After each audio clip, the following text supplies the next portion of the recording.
a diferencia de Nicaragua. De enfrentar los problemas de impunidad en la del fiscal general. La Alianza del Pacífico se presenta también como una oportunidad para Ecuador.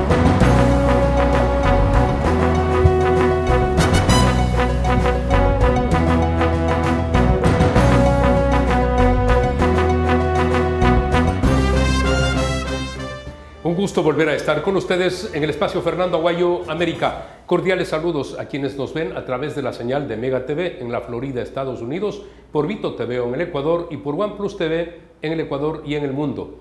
Hoy tenemos como invitado al economista Jorge Calderón. Él es académico, analista económico. Qué mejor cosa que un entendido en la materia para analizar lo que es esta guerra de aranceles a nivel mundial. Tras la imposición por parte del presidente de Estados Unidos, Donald Trump, niveles de aranceles de aproximadamente el 10% para América Latina, porque para Nicaragua, Venezuela son mayores. Luego, para la Unión Europea estamos hablando del rango del 20% y para países asiáticos por encima del 32%. Gracias por estar con nosotros. Un gusto, Fernando. ¿Qué persigue una política arancelaria en contra de todos los países como lo ha hecho Estados Unidos? Bueno, sin duda, mucha sorpresa le ha generado a algunos países estar en la lista y dependiendo también de los puntos que se han establecido aranceles, pero digamos que esa es la forma en la que Estados Unidos va a negociar, es decir, de sentarse a tratar los temas que le interesan a este país. Hacerlo, inicialmente se veía con México, con Canadá y con China por asuntos migratorios, por asuntos de fentanilo, pero ya en este sentido es con todos los países. ¿Bajo qué motivos? Porque quiere motivar, y lo hizo desde su primera administración, el consumo de los productos americanos, que está bien, más allá de que digamos que es comprensible la forma, el cómo lo está realizando, que es lo que de alguna manera... Él quiere proteger a las empresas norteamericanas por sobre todo. Así es, en la administración lo hizo con las empresas automovilísticas, recordaremos. Sí. Entonces ya ahora está haciendo a toda la industria y de alguna forma eso está generando un desequilibrio global porque hemos estado en los últimos, más que toda la Segunda Guerra Mundial, promoviendo el libre mercado, promoviendo los acuerdos comerciales de tal manera que sea una forma de solucionar la situación económica y social de muchos países. La Organización Mundial de Comercio no se ha pronunciado hasta el momento. ¿Quedaría obsoleta frente a esta decisión de Estados Unidos y la respuesta de los países de manera directa también al gobierno americano? Esto es bastante grave porque se supone que estos órganos son justamente estos grandes árbitros que ayudan a que las cosas se puedan solucionar dependiendo de la temática que fuera, Naciones Unidas o en este caso Organización Mundial de Comercio. Y llama la atención que no se haya pronunciado y esté dejando que los países actúen en función de ello. Ojo, hay algunos países que han anunciado medidas arancelarias de recíproca a Estados Unidos y otros que van a poner demandas delante de la OMC, pero a Estados Unidos creo que poco o nada le va a importar que existan estas demandas, pero sí deja un grave precedente si la OMC no toma algún tipo de acción en ese sentido como un órgano mundial respecto al tema. Claramente Estados Unidos quiere normar, regular el comercio internacional. Por supuesto que sí, pero yo creo que esto también le va a generar una afectación en la parte política. ¿En qué sentido? De que Estados Unidos ha sido visto siempre como ese gran árbitro en el concierto de las naciones, ese tercero confiable en distintos gobiernos, sea demócrata o republicano, siempre ha sido visto así. Y lo que está haciendo es que los países busquen hacia otros socios estratégicos que tal vez han tenido menos importancia en ellos en el aspecto político, como Rusia o como China, y que ese potencial lugar sea ocupado por ellos. Pero en todo caso, este creo que es un primer capítulo de una larga historia que todavía falta por ver qué más va a pasar. Otro elemento que podría estar presente es el recibir ingresos por el pago de aranceles, y Estados Unidos considera que son cuantiosos y que va a recibir muchísimo dinero. Por supuesto que sí, porque los aranceles, para quienes nos están escuchando, es como un impuesto que se coloca al comercio exterior y en este sentido hay ingresos por ello. Pero hay que tener presente qué va a pasar con esas dinámicas de comercio, porque una cosa es lo que yo espere asumiendo los flujos actuales de comercio, pero probablemente estos flujos se habían disminuido porque van a buscar otros mercados donde no existan estos aranceles. En todo caso, los primeros anuncios que podría recibir una cantidad de 8 mil millones de dólares, que es una cifra importante. Se podría decir que en el corto plazo, en esa parte es beneficioso para los Estados Unidos, pero usted mismo dice, en el largo plazo, las cosas pueden cambiar absolutamente en el comercio. Por supuesto que sí, porque en el corto plazo, imaginemos aquí hasta un año, ya hay contratos de comercio que están establecidos, porque no es que yo compro ahorita y mañana me llegue, es decir, son acuerdos que se han pactado con meses de anticipación, que ya van a ser afectados con los nuevos aranceles, y esos flujos ya no puedo hacer nada porque hay negociaciones realizadas, pero a futuro, sin duda, en muy corto plazo van a buscarse otros destinos Destino para evitar que tengan estos aranceles y poder seguir siendo competitivos con los productos que quieran exportarse a Estados Unidos. Está claro que los aranceles que ha puesto Estados Unidos ahora en los rangos que señalé se suman a los aranceles que ya tienen productos. En el caso del Ecuador, si pagaba el 6,8% las flores para entrar al mercado americano, ahora son 10 más. Estamos hablando del 16,8%. Así y así a nivel mundial. Y así a se nivel... suma a lo que ya existía. Exactamente. Sí, aquellos países inclusive que tengan un acuerdo comercial 0% pagarán la tarifa 10, 15, 20, lo que haya establecido según el país. Y si ya tenían algún tipo de aranceles determinado, va a ser sobre ello. Para concluir con la parte mundial, está claro que podrían ganar espacio otras potencias, como el caso de China, porque ya se habla que se podría aproximar la misma Unión Europea a China y también países latinoamericanos. Brevemente, este sería el otro efecto en contra de Estados Unidos. Por supuesto que sí, se está moviendo el eje de interacción de los países hacia otros bloques regionales y esto yo creo que va a hacer que pierda cierta hegemonía que Estados Unidos siempre ha sido percibida en las últimas décadas. Ahora bien, vamos al Ecuador. Vemos a los empresarios reunidos con las autoridades ecuatorianas. Quieren hacer propuestas ya a los Estados Unidos. De hecho, Argentina, el propio Javier Milei se desplazó hasta el país norteamericano y él ha buscado que se reduzca el arancel o que se espere un tiempo más.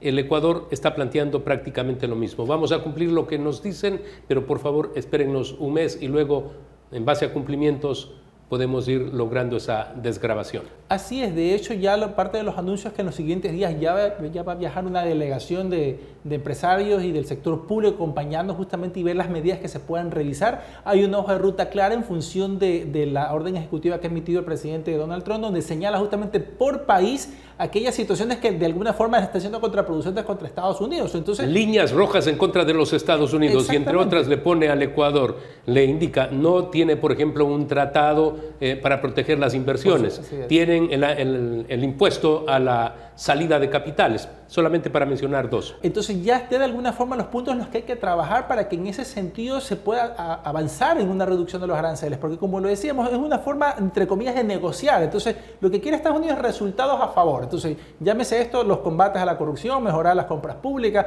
reducir el impuesto a salida de divisas y bajar sin duda los aranceles que también están establecidos. En todo caso, está ahí sobre lo que tiene que trabajar el Ecuador y en este sentido tratar de ver qué es factible a poder avanzar y en esa parte poder buscar la reducción o eliminación de los aranceles que Estados Unidos ha impuesto al Ecuador. El Ecuador ha tenido por mucho tiempo restricciones para el ingreso de productos norteamericanos y todo eso le está diciendo Estados Unidos también tienen que revisar o eliminarse. Pero estos sustanciales de los que hemos venido hablando durante mucho tiempo, si el Ecuador no es transparente, entonces es difícil que podamos tener socios como los Estados Unidos. Así es, poco o nada se va a hacer porque no son temas, si bien Estados Unidos los ha puesto y claramente como línea roja, no son puntos nuevos, como tú bien lo señalas. Los discutimos dentro de la nación y permanentemente en programas como el nuestro. Desde hace muchos años, así es. Entonces son cosas en las que sí o sí hay que trabajar porque si queremos, ya pensemos, dejemos de lado un momento la reducción de los aranceles, pero si queremos avanzar con un acuerdo comercial con Estados Unidos, que esa ha sido la premisa en los últimos 5 años,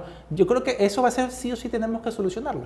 Estamos hablando, por ejemplo, de compras públicas. Recuerdo que cuando se logró la firma del acuerdo entre Colombia y Estados Unidos, obviamente Perú también, nosotros nos quedamos al margen, pero en compras públicas fue muy importante para Colombia porque ellos se vieron en la necesidad de transparentar las compras públicas y lograron reducir lo que antes se iba a manos de corruptos a la mínima expresión. En cambio, en el Ecuador, las compras públicas son precisamente en donde se hace la feria, en donde tantos corruptos, muchos de estos que están fugados en Panamá, en los Estados Unidos, han vivido de esto, de las compras públicas y de los contratos públicos. Y lo vemos en los hospitales, lo vemos en temas de carreteras, en las licitaciones, es decir, es algo que está muy adentrado, muy arraigado en la forma de hacer negocios, por así decirlo, con el sector público y es algo que se tiene que desterrar si realmente queremos avanzar, más allá de un acuerdo comercial con Estados Unidos, avanzar incluso en esos recursos, porque se trata de un costo de oportunidad. ¿Qué puedo hacer con toda esa cantidad de recursos que se van por corrupción? Puedo hacer más escuelas, puedo pagar mejores salarios a los docentes, a los médicos, a los militares, reforzar más la seguridad. Es decir, hay un costo de oportunidad importante por dejar que la corrupción nos gane esta partida en aras de justamente tener un mejor país. En estos momentos nos están diciendo desde afuera, si ustedes ahora no hacen lo que tienen que hacer, No piense en un tratado de libre comercio. Si para evitar los aranceles no mejoran las condiciones, estas de transparencia, de tratados de protección para inversiones, entonces es difícil después de hablar de un tratado de libre comercio. Así es, y hemos perdido casi 20 años desde que aquel entonces el presidente Correa mandó al tacho a la basura la historia. Bueno, fue el doctor Alfredo Palacio, pero tenía influencia sin duda Rafael Correa, que pronto llegó ya a ser presidente de la República. Así es, y en ese sentido las oportunidades que hemos perdido, el terreno que ha ganado Colombia, pero bien por ellos, porque decidieron avanzar, porque más allá de cualquier tema político que pueda existir, es un tema de país, es un norte que hay que alcanzar. Ya vemos los logros con un acuerdo multipartes con la Unión Europea, estamos viendo los beneficios que se pueden venir con otros acuerdos comerciales. La ruta es esa, pero hay que solucionar problemas que son de raíz y que sin duda van a tener un costo político, pero hay que asumirlo si realmente queremos cambiar las cosas. Muchas gracias. Encantado. Amable. Amigos, vamos a hacer una pausa comercial. Retornamos, proseguimos con este programa de análisis y opinión y vamos a hablar precisamente de una decisión que tomó también los Estados Unidos en Nueva York. Un fiscal ha determinado que alias Fito tiene que pagar a la justicia americana. Se habla de condenas que podrían llegar de 10 años a cadena perpetua. Lógicamente hay que aclarar que no ha sido detenido aún en Estados Unidos, él está prófugo en el Ecuador, incluso se paga $1 millón a quien dé información para ubicar a este capo del narcotráfico. Retornamos.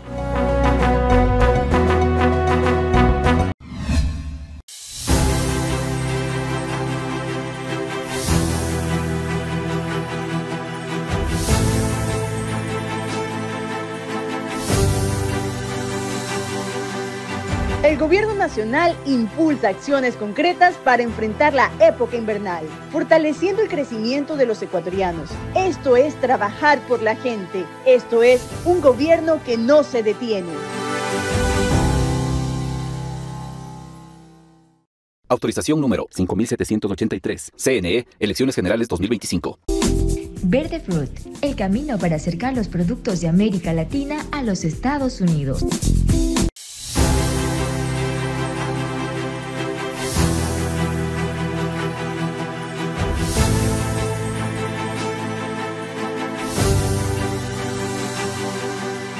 El Gobierno Nacional impulsa acciones concretas para enfrentar la época invernal, fortaleciendo el crecimiento de los ecuatorianos. Esto es trabajar por la gente. Esto es un gobierno que no se detiene.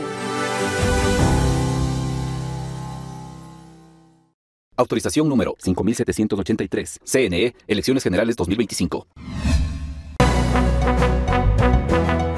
En esta parte del programa, como anuncié, tenemos la presencia del doctor Nino Casanello con nosotros. Él es experto en Derecho Penal y vamos a hablar sobre un tema de dominio internacional, porque precisamente en los Estados Unidos, en Nueva York, un tribunal de Brooklyn ha aceptado una acusación de un fiscal en contra de alias Fito. Ellos lo quieren en los Estados Unidos. Quiero señalar que no ha sido detenido aún, no se sabe dónde está. Él es prófugo de la justicia, pero lo requieren ya en los Estados Unidos. Gracias por estar con nosotros.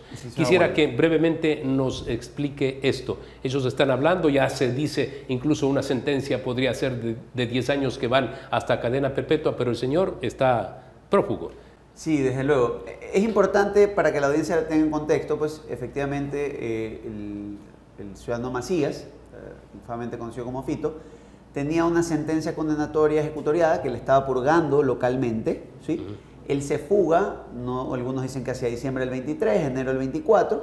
Adolfo Macías Villamar, que es el nombre, alias Fito. Digamos, el último sucesor en la cadena de mando de la organización denominada Los Choneros. A partir de ahí, él tiene pendiente volver a cumplir esta sentencia condenatoria ejecutoriada y además tiene un proceso de fuga. Hasta ahí dejemos la realidad local. ¿Y por qué empiezo desde ahí, licenciado Aguayo? Por lo siguiente. Como usted conocerá, sin perjuicio que el tribunal está en Brooklyn, se trata de un tribunal federal, ¿ok? Y esta es una petición de justicia penal federal, porque los cargos de tráfico de drogas, que es uno de los que se lo acusa, así como de tráfico ilegal de armas y compra de armas vía conspiración para la distribución correcto, internacional de cocaína es uno de los cargos. Son cargos federales. Esto es un delito que se entiende contra la Unión en su conjunto. Entonces, en función de esto, usted recordará, este es el mismo tribunal que en su momento requirió y procesó al señor Joaquín Guzmán Loera, pues, el Chapo Guzmán comúnmente conocido, cabeza del llamado cartel de Sinaloa. Y claro, estos cargos inician formalmente un procedimiento, la gente ya especula, cuya sentencia podría darse entre 10 años y hasta cadena perpetua. Son 7 cargos en total. Ya tuvimos una experiencia parecida con el excontralor Carlos Pollitt, que tenía cerca de 5 cargos, si la memoria no me es ingrata. Y ahora lo que va a requerir Estados Unidos eventualmente es que se lo remita para su procesamiento. Va a emitir una orden de captura que eventualmente va a ser canalizada por Interpol. Y aquí es donde viene lo interesante y lo que la gente tiene en la cabeza, particularmente desde la reforma que tuvimos en la consulta popular, pues que es el tema de la posibilidad de una extradición del señor Fito, donde sea que lo encuentren, o en su defecto, de que encontrándoselo en Estados Unidos, sea puesto a disposición de la justicia de Brooklyn. En estos momentos se puede extraditar desde el Ecuador ante este planteamiento del fiscal John Durham, que es el fiscal que acusó en Nueva York. Si fuera detenido, ¿tenemos ya esa posibilidad de inmediatamente extraditarlo? Aquí tenemos 3 posibilidades, licenciado. La primera, que Adolfo Macías se ha encontrado capturado en el Ecuador, en cuyo caso, en el orden de ideas que tomamos al inicio, lo primero es que lo van a poner a disposición del SNAI para que regrese a cumplir la condena que tiene pendiente, aquella por la que se fugó. Correcto. En el año 2024. Al mismo tiempo, va a avanzar su procesamiento por esa fuga, que es un proceso aparte. Otros procesamientos pendientes que pudieran haberse iniciado en ese tiempo, que ya sabrán las autoridades si los tienen, de temas de lavado de activos, de tenencia ilegal de armas, lo que hubieran encontrado. Y en paralelo, ahí sí, si es que el gobierno norteamericano, a través de una petición formal de la Corte Federal, pide al ciudadano Macías Villamar, como en su momento pidió Joaquín Guzmán Loera, para que vaya a ser procesado allá, esa solicitud de extradición hoy, a partir de la consulta popular, aun cuando él es nacional en el Ecuador, es factible que se tramite, ya no hay la prohibición constitucional, e iniciaría un proceso ¿ante quién? Ante la Corte Nacional de Justicia para determinar si procede o no esta extradición. Ahí va a haber discusiones interesantes como que es factible extraditarlo, el juicio lo va a dar paso pese a que está cumpliendo condena en el Ecuador y a que tiene juicios pendientes. Todas esas discusiones se van a dar en el marco de que esto ocurra. Ahora, opción B, vamos a suponer que el ciudadano Macías lo encuentran en otro estado, como México. ¿Okay? Colombia, digamos. O Colombia. Ahí va a depender de los tiempos y de la resolución de la justicia del estado que lo tenga. ¿Y a qué me refiero? Si mañana lo atraparan en Colombia, suponiendo que entró ilegalmente, como de hecho es un hecho, porque no tenía la posibilidad de haber estado allá si estaba cumpliendo una sentencia, a lo mejor se genera un proceso parecido al que usted recordará con el gato, policía creo que Cáceres, con el gato Farfán, o incluso con este señor que en su momento se escapó. Los detuvieron en Colombia y los extraditaron rápidamente. Lo expulsaron. ¿Por qué? Porque su ingreso no fue regular. Y eso agilita, porque al ser expulsión lo ponen lo ponen a disposición de la justicia ecuatoriana y la justicia ecuatoriana toma el trámite que acabamos de agotar. Otra opción... Si estuviera en México, no sería tan rápido como si en Colombia. Es correcto. Ahora, si lo atraparan en México y le formulan cargos en México por otras características, le inician una detención sobre esa base, ahí vamos a tener un trámite parecido. El Ecuador podría pedir su extradición para procesarlo acá, o Estados Unidos podría pedir su extradición para llevarlo a las cortes. En cuyo caso, ¿qué justicia decidiría ese trámite de extradición? La mexicana. Tercera posibilidad, y esa sí es la más directa para los americanos, sería que lo encontraran al señor, más o menos como le pasó al Mayo Zambada, usted recordará. Se lo llevaron, estaba en territorio mexicano, un piloto se prestó para estar en espacio aéreo norteamericano, descendió el avión y lo pusieron a disposición de la justicia. Lo reclama México. Aunque algunos le dirán a usted, licenciado Aguayo, pues que realmente el Mayo tiene una condición de salud importante y que eso fue parte de una condición de arreglo con agencias de seguridad norteamericanas. Aquí es muy importante tener en cuenta algo. Si esa fuera la situación, lo que va a ocurrir es que al haberlo detenido en Estados Unidos, lo pone a disposición de la corte que lo busca. ¿Cuál? El Tribunal Federal en Brooklyn. Ahora, y esto es muy importante tenerlo en cuenta, el presidente Trump, entre los primeros decretos que ha firmado, usted lo recordará, tiene que ver con la declaratoria de los grupos de delincuencia organizado mexicanos, la mayoría de ellos, hay de otros países también, como amenazas a la seguridad nacional. Y esto es importante porque entre los cargos formulados en el anuncio del Departamento de Justicia, usted verá que señalan, ¿sí?, que está relacionado con el grupo de Sinaloa. Con el cartel de Sinaloa. Sí. Y esto eso lo expresa la autoridad del fiscal. Y esta declaratoria del presidente Trump es importantísima, licenciado Guayo, y con esto culmino, porque significa que no solo tengo a la DEA atrás de estas personas, tengo la posibilidad de activar presupuestos de otras agencias y recursos de otras agencias, como podrían ser la CIA, como podría ser Homeland Security y otras más. Y serían los recursos del Departamento de Justicia, todos los recursos los que serán usados, ya se ha dicho, para ir en estos casos que forman parte de la operación Recuperación América, recuperación de las Américas. Ese es el plan y quieren a todos los delincuentes que están relacionados en el delito internacional, los quieren ver presos. Vamos a hacer una pausa comercial, retornamos inmediatamente.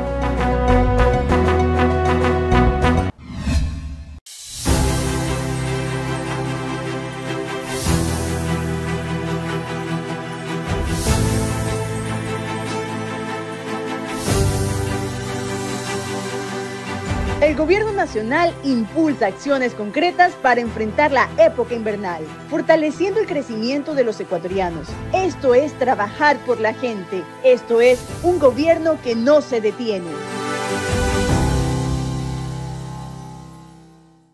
Autorización número 5783. CNE, Elecciones Generales 2025. Verde Fruit, el camino para acercar los productos de América Latina a los Estados Unidos.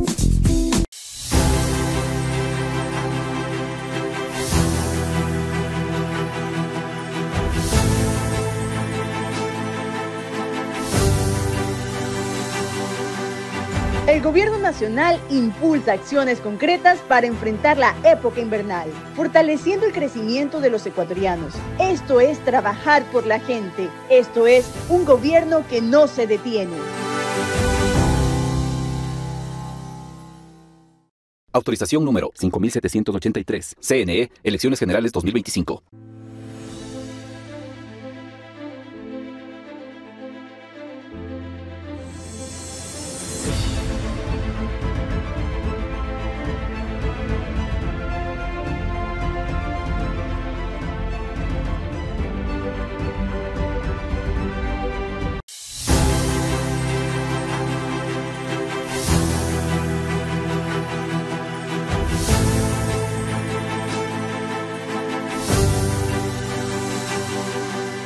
El Gobierno Nacional impulsa acciones concretas para enfrentar la época invernal, fortaleciendo el crecimiento de los ecuatorianos. Esto es trabajar por la gente. Esto es un gobierno que no se detiene.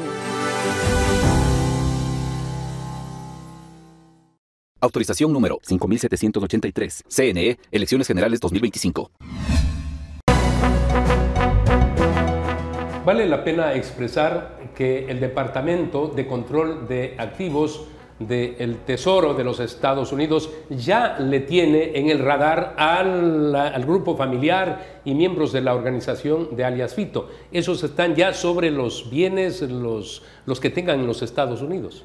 Fíjese usted que algunos de los cargos están sustentados en que han identificado testaferros que adquirían piezas y armas, muchas de ellas de uso militar, hablamos de armas automáticas, ¿no?, que no son de venta pública, ni siquiera en un país con amplia cultura de deporte como Estados Unidos, que indirectamente terminaron en manos de esta organización criminal Los Choneros. Y para que se haga una idea de cómo es celoso el complejo militar americano sobre su tecnología, sobre sus armas y sobre las armas de uso exclusivo de las Fuerzas Armadas, es que lo logran saber porque usted sabe que estas son de fabricación industrial, tienen números de series, códigos de estrías, y esto, si usted lo ve en buena parte de los cargos, atacan la capacidad de haber armado a su organización por parte del señor Macías Villamar. Creo que es importante pedirle al doctor Casanello también que nos explique si están hablando de testaferros en un país en donde efectivamente hay mucha libertad para adquirir armas, pero acá le están poniendo como conspiración para la compra de armas de fuego a través de testaferros. ¿Cómo se detectan a los testaferros? ¿Estarán ya tras ellos también en Estados Unidos? Claro que sí. Muy probablemente, pues, a través de Porque este es otro de los cargos. A través de las diferentes agencias han podido mapear tráficos de capitales ilícitos que llegan a personas que las agencias han de haber determinado tienen vinculaciones comunicacionales, epistolares, la que a usted se le ocurra, con personas allegadas al señor Fito. Para poder, digamos, acceder a la totalidad de esta imputación, pues tendríamos que tener acceso a la imputación completa de Fiscalía. Hay datos incluso que hoy, por esta colaboración entre agencias, pues pueden ser referidos de una manera limitada hasta que sean expuestos en juicio. Pero lo cierto es que es tan solo una investigación desde la criminalidad organizada estándar, sino también económica.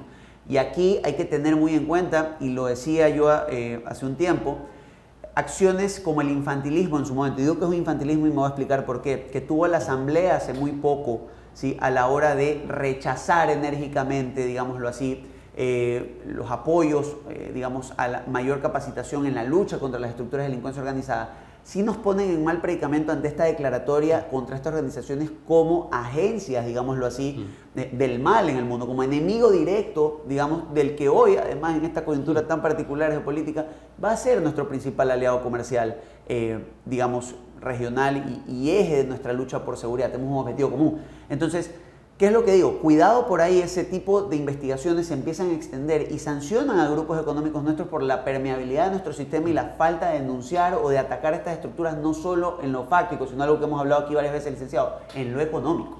Es muy probable que a eso se llegue, porque precisamente en el mismo tema arancelario, y yo lo expresé, entre las observaciones que hace Estados Unidos, habla de esta poca transparencia en la misma justicia, en la falta de institucionalidad. Habla de todo eso. Y ahí sí quiero decirle algo, esto muy objetivamente hablando. Este decreto del presidente Trump sí tiene una debilidad en otro decreto que generó. Habremos escuchado que el presidente Trump está desarticulando un poco las agencias que aplican la norma, digámoslo así, la llamada norma para la sostenibilidad y limpieza de las finanzas, para darle una traducción en español, que es la norma que lucha contra el lavado de activos, que lucha contra la introducción de capitales ilícitos. Entonces, lo que están criticando es que la ley puede perder efectividad si las agencias que la aplican quedan desarticuladas. Pero eso no significa que en el gran juego, y aquí hay que tener mucho cuidado porque estamos viendo decisiones del presidente Trump muy generales, cuidado, damos un mensaje de que no estamos luchando lo suficiente contra estas estructuras y recibimos ahí sí sanciones fuertes, no del lado arancelario, sino del lado, digámoslo así, económico-penal, ¿no?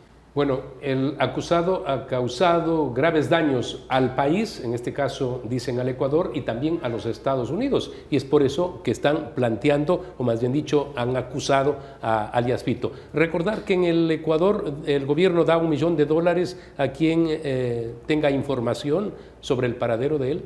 Es correcto. Ahora, espero yo, veamos, a lo mejor pasa como en el caso del Mayo Zambada y esta actuación de las agencias a nivel internacional. Insisto, ya no es una lucha solo de la DEA, ya no es una lucha solo de Homeland Security, hay otras agencias que pueden intervenir, ¿no? Por la característica de la amenaza y siempre y cuando las operaciones sean en otros países, a lo mejor tenemos una sorpresa en los próximos días, podría darse, que no necesariamente en Ecuador, a lo mejor en el mismo Estados Unidos alguien entregó al señor Macías, o no, habrá que verlo. En todas estas aristas va a haber procesamiento, sea en el Ecuador, sea en México, sea en Estados Unidos. En cualquiera de ellas el señor va a ser puesto a la consideración de la justicia. No soy dado a las especulaciones, lo he demostrado a través de tantos años en mi forma de hacer periodismo, pero a nivel, diríamos, popular o en ese comentario de esquina, dicen, ya lo tienen y días previos a las elecciones lo van a evidenciar. Esto que está pasando con los Estados Unidos no podría llevar a que pensemos que ya lo tienen detenido, pues, ¿no? Yo voy a hablarlo del pragmatismo, sí, sin la especulación. Si fuera así, enhorabuena por luchar contra la impunidad en el país, porque es un caso notorio, una persona pues, que tiene un amplio historial delincuencial, es un símbolo de cómo nuestras instituciones han sucumbido en parte ante los estragos que genera la delincuencia organizada, y si encuentra una administración de justicia, sea en el Ecuador o la americana, digámoslo así, que lo llame al orden, pues tendremos un poco más de credibilidad en las instituciones que luchan contra este mal de la Agenda 2030 de Naciones Unidas, que es la delincuencia organizada transnacional. Muchas gracias. Licenciado Aguayo. Amigos, recuerden ustedes que tienen una cita la próxima semana en Fernando Aguayo América a través de Mega TV en la Florida, Estados Unidos, por Vito TV en el Ecuador y por OnePlus TV en el Ecuador y en el mundo.